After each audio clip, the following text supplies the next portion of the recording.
Vincent Cassel s'est révélé aux yeux de tous en 1995.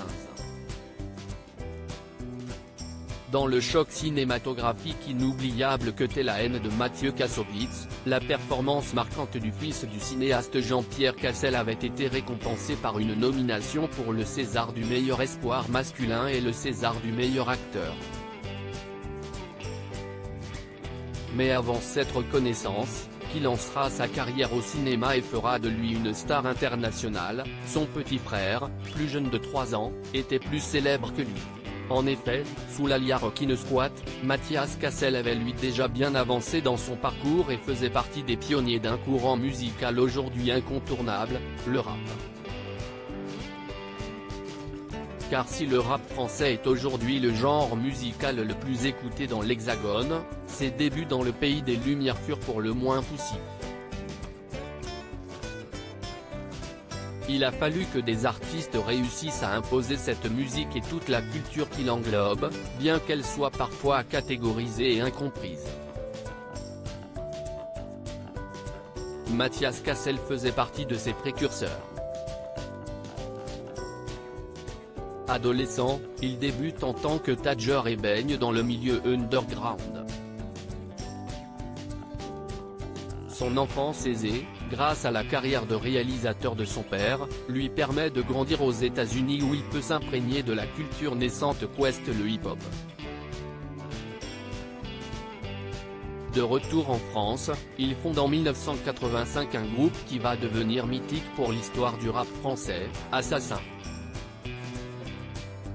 D'abord en duo avec Solo, il est rapidement rejoint par DJ Clyde et Dr L. Et si le rap français est encore balbutiant, Assassin va lui donner un sacré coup d'accélérateur, au même titre que des groupes comme IAM ou Supreme NTM.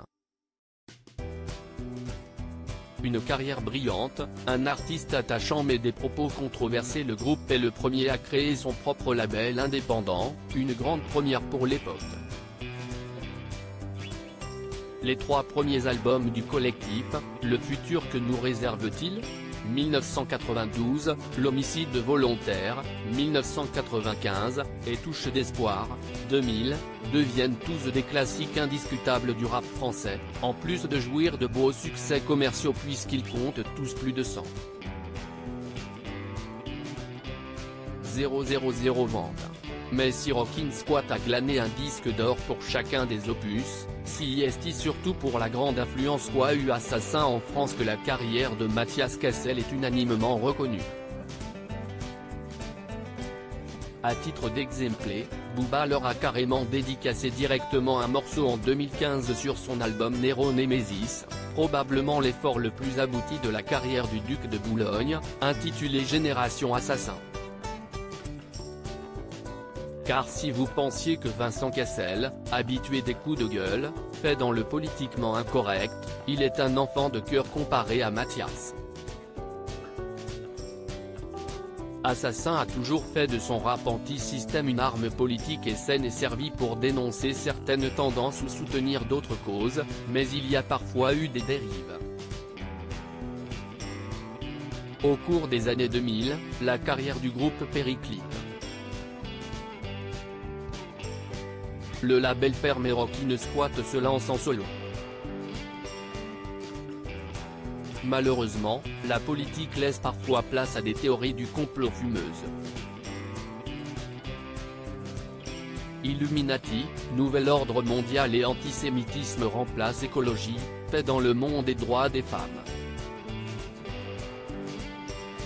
S'il continue toujours la musique, avec des références plus ou moins bien senties, Rockin' Squat n'est plus le rappeur avant-gardiste qu'il a été. Le temps est passé par là et l'artiste n'a pas su s'adapter aux évolutions de son courant musical. Mais son palmarès historique est toujours intact et son importance dans l'histoire du rap français restera éternelle. Si Vincent a pris la lumière, Mathias préfère lui rester dans l'ombre. Et si est sûrement mieux comme ça.